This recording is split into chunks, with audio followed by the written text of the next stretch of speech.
Montana Television Network.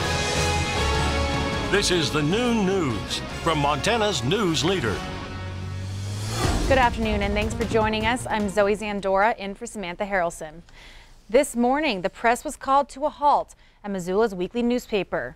Derek Brower, a staff reporter at the Missoula Independent, confirmed to MTN News that he received a letter from the Missoulian at 7:30 a.m. this morning, followed by a phone call 20 minutes later telling him to not report to work. The letter to Brower stated that the Missoula Independent was closed as of September 11th, 2018, and that staffers should not report to work. Brower told MTN News that there are still employees of the paper until October 10th. Lee Enterprises, which owns the Missoulian and the Billings Gazette daily newspapers, bought the Missoula Independent 17 months ago. Independent staffers unionized 5 months ago. An online effort, Save the Indy, was launched a few weeks to garner public support for keeping the weekly operations. And MTN News reached out to Missoulian General Manager Matt Gibson for comment about the shutdown, but he has not yet responded. The Gallatin County Sheriff's Office says homes were burned in a wildland fire in northwestern Gallatin County Monday night. So far, there are no reports of injuries, while officials are confirming that buildings, including some homes, were lost to the fast-moving fire.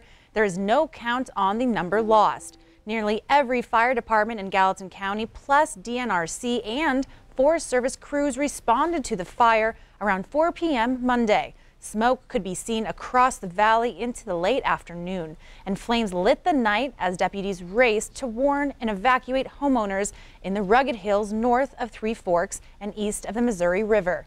The fire is estimated to have burned about 1,500 acres, and there's no word if it's completely out at this time. Aircraft and one crew of smoke jumpers were called to the scene Monday night. Sheriff's deputies did set up a command center north of Clarkston Monday night and blocked access to the fire scene. That command post remains in place today, and deputies say the cause of the fire is still under investigation. A Bozeman man is dead after a crash on the Billings West End, where authorities say one vehicle failed to stop at a stop sign. The crash happened at South 48th Street West and Nibauer Road around 3 p.m. Monday.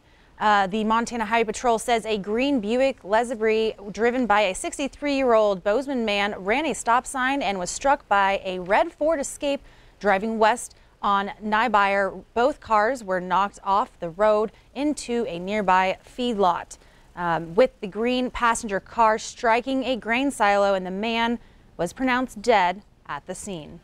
And the driver of the other car, a woman, was taken to St. Vincent Healthcare with unknown injuries. Drugs, alcohol, and speed are not suspected in the accident, and both parties were wearing seatbelts. And we now have more information on the Sunday afternoon crash that claimed one life in Stillwater County. 57-year-old Vicki Lynn Dillon on Fort Dodge, Iowa, was killed in a single vehicle rollover west of Columbus on Interstate 90. The Montana Highway Patrol says the woman's 2001 Chevrolet minivan rolled up to 5 times after the driver overcorrected when the car drifted off the road and struck a guardrail. The driver was pronounced dead at the scene. An 80-year-old passenger suffered non-life-threatening injuries. Both the driver and the passenger were wearing seatbelts. The sheriff of Madison County now facing multiple charges, including 2 felonies stemming from a drug case last summer. MTN's Mallory Peebles says this story is quite the talker. However, few people are willing to go on the record. Tomorrow, that will likely change when the Madison County Commission considers suspending the sheriff. Court documents outline the charges against Sheriff Roger Thompson. First, a misdemeanor, official misconduct. Then, 2 felonies, tampering with evidence and perjury. Seen here this past winter describing an investigation, eyes turned to him the very next month when 2 special agents with the State Division of Criminal Investigations began looking into allegations against the sheriff. They were notified that drug evidence had gone missing between June 11th and June 12th of 2017. That's when Sheriff Thompson and his team planned a controlled drug buy. It's when an informant is sent in to buy drugs, helping to build a case against a drug dealer. But court documents say the informant himself showed up with drugs, meth, a pipe, and a lighter. All of it was confiscated, and he was still sent in on his mission, where he returned with heroin.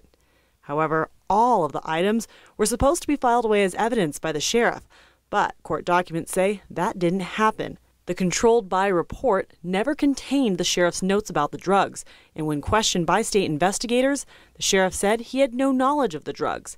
However, photos were taken of everything and serve as evidence against him.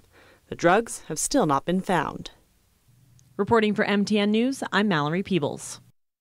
Since the sheriff is an elected position, the misdemeanor charge of official misconduct carries a possible maximum $500 fine and 6 months in jail. For the more serious felony charges, Sheriff Thompson could face 10 years in prison and a $50,000 fine. Stay with us. There's still more to come here on the Noon News.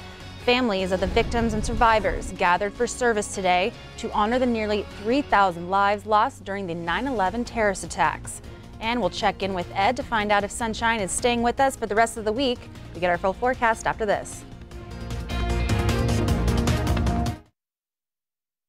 You're watching MTN News with Samantha Harrelson. Storm Tracker weather with Ed McIntosh. And Farm and Ranch News from the Northern Ag Network. This is the Noon News on Q2, Montana's news leader.